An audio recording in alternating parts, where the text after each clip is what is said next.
observe, on analyse et on débloque.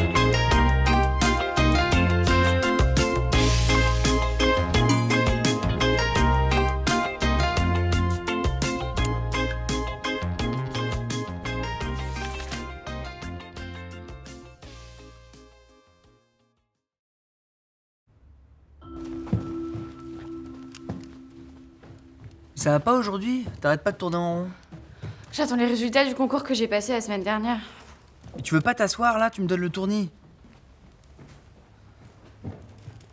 Tiens, mon Rubik's Cube pour t'occuper. Non mais j'ai pas du tout envie de jouer là, je pense qu'à mon concours, à rien d'autre. Ah, une nouvelle mission. Hop, au boulot. Bonjour Zoé, bonjour Tom. Alors aujourd'hui, votre mission concerne Vera. Vera a 10 ans, elle est volontaire, un peu rebelle et très impatiente. En plus, elle est tellement cash que parfois, ça crée des situations un peu compliquées. Donc il faut que vous interveniez de toute urgence. Et souvenez-vous, on observe, on analyse et on débloque. Ouvrez vos livres à la page 31, chapitre 3. Arthur, tu vas commencer à lire le premier paragraphe et après on continue par ordre alphabétique. Personne ne se souvenait comment il en était venu à la prendre pour un vrai ange. Il y avait eu pas mal d'indices, bien sûr. Bien. Élodie. Au ciel, on ne sait pas calculer. Céleste était nulle en maths, vraiment nulle. Encore plus nulle que Marilou, ce qui n'était pas peu dire. Marilou était la plus nulle de la classe. Bien. Marion. Et ce n'était pas tout. Depuis que Céleste était apparue pour la première fois devant la grille, toutes sortes de choses s'étaient produites. Bien. Joanne, à toi? Dès que Monsieur Ferloy est parti... C'est trop long, je m'ennuie. Quand est-ce que ça s'arrête? Vera, s'il te plaît, reste tranquille, on n'a pas fini la lecture. Mais j'en peux plus, j'en ai marre d'attendre. Vera, s'il te plaît, tiens-toi tranquille. On continue. Silence, on continue. Oula, je mets vite sur pause. Tom, je t'envoie sur place. Tu me téléportes?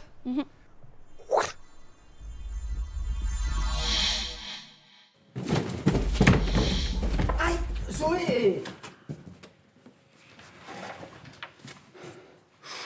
C'est tendu ici.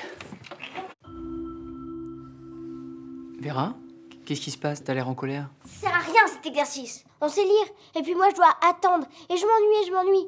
Et je sais pas quoi faire. J'ai envie de bouger, de passer à autre chose, je sais pas moi. Je comprends, mais pourquoi c'est si long à ton avis? Parce qu'on doit tous lire un passage comme si on ne savait pas lire. Il doit sûrement y avoir une bonne raison. Excusez-moi, quel est le but de cet exercice et pourquoi est-il si long? Je dois évaluer régulièrement les élèves sur leur niveau de lecture. Je comprends que pour certains qui lisent déjà très bien, comme Vera, ce soit un peu ennuyeux, mais ça fait partie des apprentissages. Et Vera ne devrait pas s'emporter comme ça. Et dire ce genre de choses tout fort dans la classe, ça gêne tout le monde, plus personne n'écoute, et là, on perd vraiment du temps. Qu'est-ce qui vient de se passer en classe, Élodie? En fait, on lisait un livre et comme c'était trop long, elle s'est énervée, elle a répondu à la maîtresse, elle lui a mal parlé. Elle est rigolote et elle a peur de rien, mais quand elle s'énerve comme ça, bah c'est moins rigolo. Ouais. Lorsque Vera se retrouve dans une situation qui la dérange, l'agace, la stresse ou l'ennuie, elle s'énerve.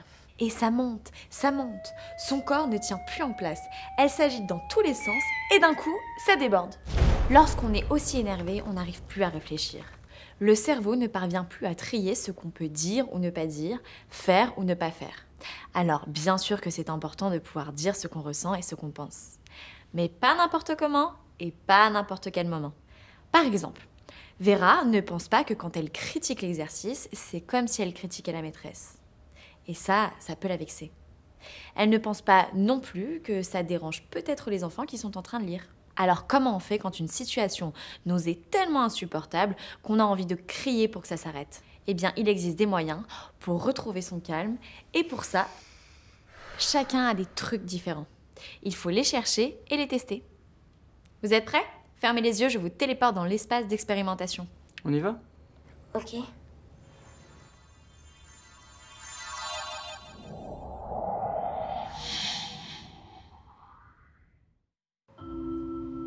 Ici, tu peux imaginer tout ce que tu veux.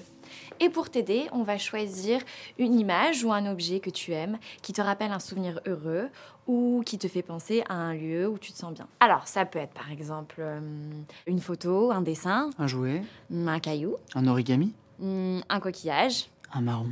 ce qui te fait plaisir. La seule condition, c'est qu'il puisse tenir dans ta trousse. Alors vas-y, parle-nous quelque chose que tu aimes, d'un endroit où tu te sens bien. J'adore l'été chez ma grand-mère. On va à la plage, il fait beau. J'adore ramasser des coquillages, sauter et nager dans les vagues. Et creuser le sable pour en faire des super châteaux. Là-bas, je peux rester des heures à jouer, nager. C'est clair, on s'ennuie jamais.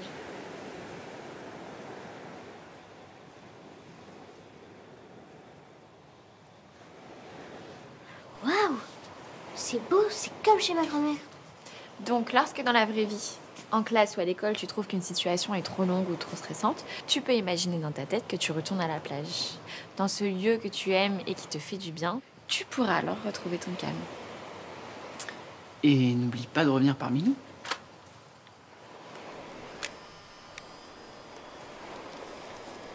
Tiens, tu pourras la mettre dans ta trousse et la ressortir à chaque fois que tu te sentiras débordé par tes émotions.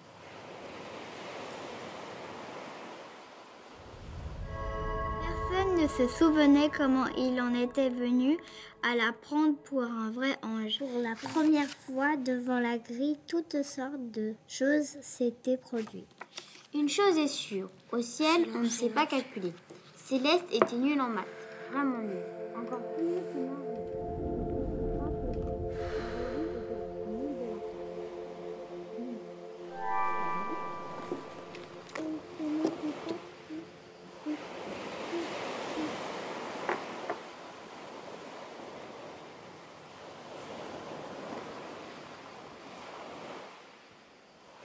Quand je m'impatiente, je fais le calme en moi. Je me souviens d'une image ou d'un lieu que j'aime. Je manipule un petit objet qui me fait du bien.